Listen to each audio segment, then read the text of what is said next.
phenomenon of joint sector reviews in government started way back in late 1990s when the government adopted sector-wide approach to planning, where all sectors, different government MDAs, it had synergies and different commonalities had to come together, plan together, set priorities together, and ensure that they take advantage of the synergies within them.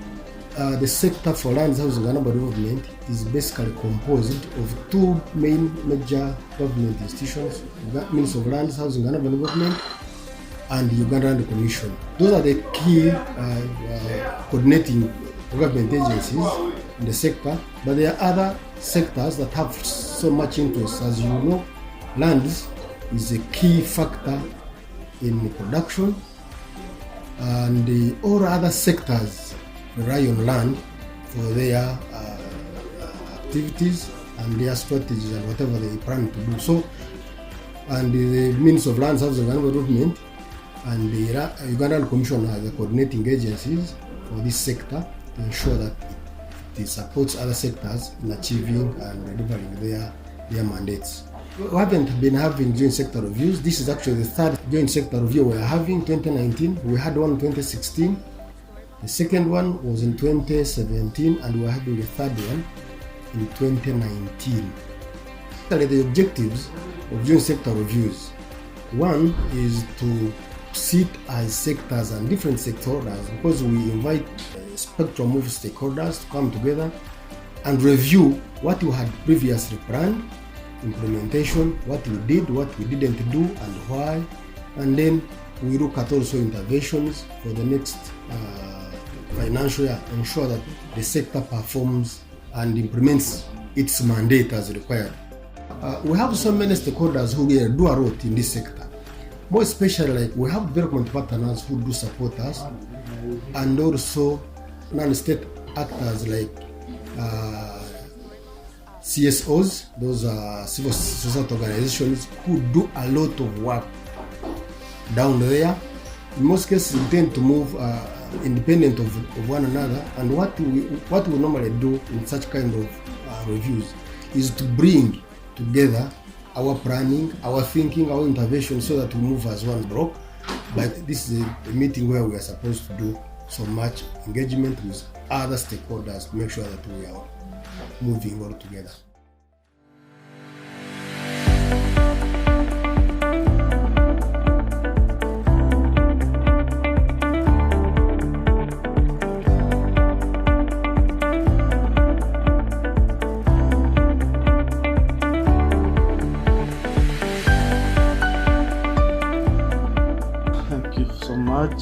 Physical Planning Department is a department mandated to ensure there is orderly and sustainable development both in rural and urban areas. And as a department, we've worked hard and really intervened in trying to achieve so. In the first place, we have now developed a national fiscal development plan, definitely according to the planning hierarchy. That is the plan that is overarching the other plans. So far, we have also developed two regional fiscal development plans. That is the Northern Economic Corridor and the Albertine Regional Fiscal Development Plan. Then we have also supported the district to develop a district fiscal development plan. And these districts have been, their intervention definitely comes from those regional fiscal development plan and a number of town councils. As a department responsible for fiscal planning, we have put in place enabling laws, policies, guidelines, and standards.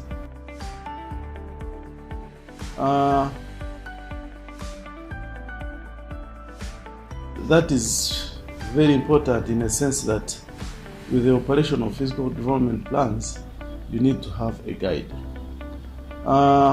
We have trained and supported a number of local governments. We have built their capacities in implementation of fiscal development plans, At the same time, we have supervised a number of physical development plans where the initiative of planning has been developed by different local governments. The department, definitely we are faced with a number of challenges. First of all, of course, there is limited funding to ensure that the physical development plan are complied and implemented. Also, the compliance level is also low. We need to step up with the sensitization and enforcement mechanisms to ensure that the physical development plans are complied to. As a physical planning department, yes, we are continuing to make our presence felt both at the national and local government to ensure that we achieve a sustainable development in orderly and the optimal use of land.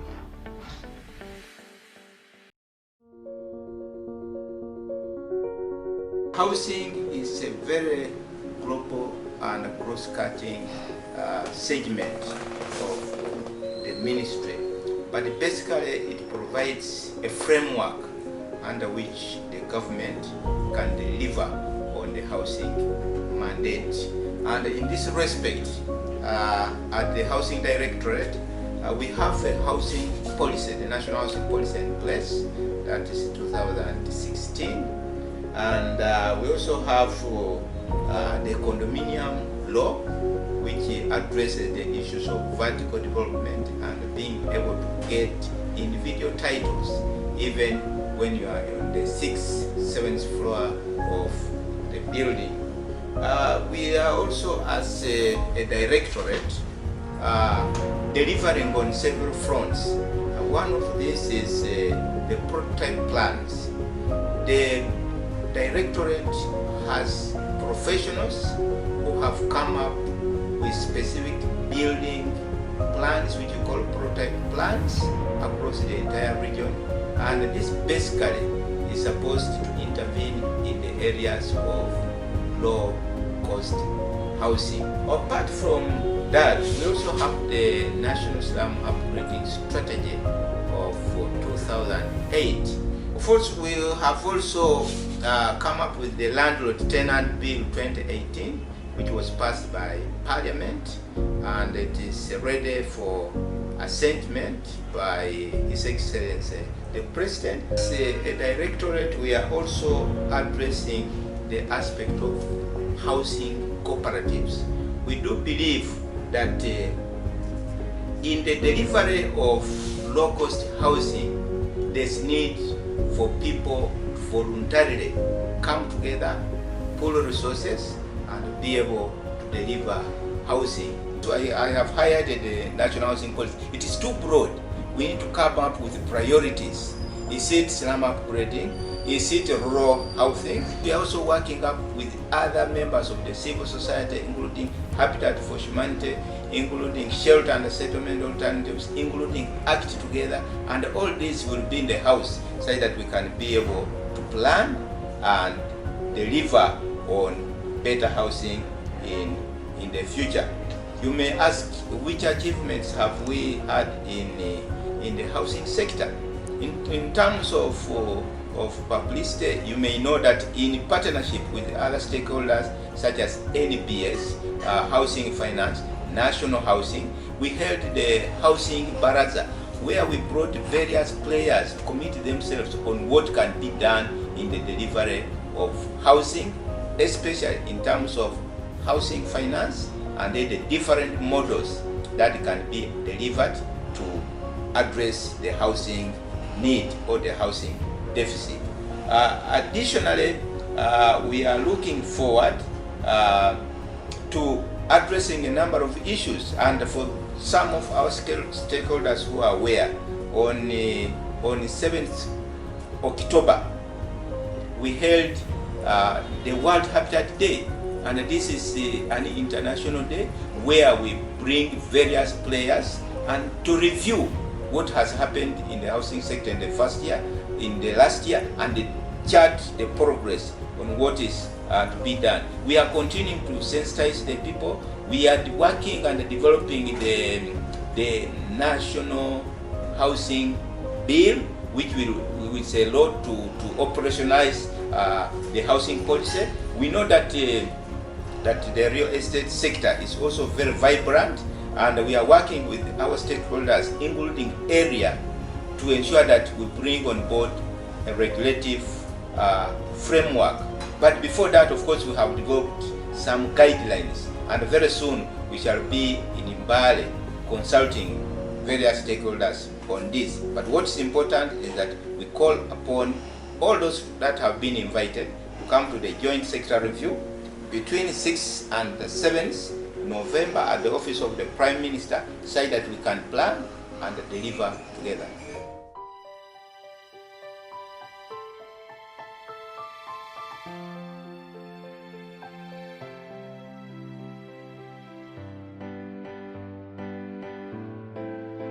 The Land Sector Reform Coordination Unit is the one that has been responsible for coordinating all the reforms in the land sector,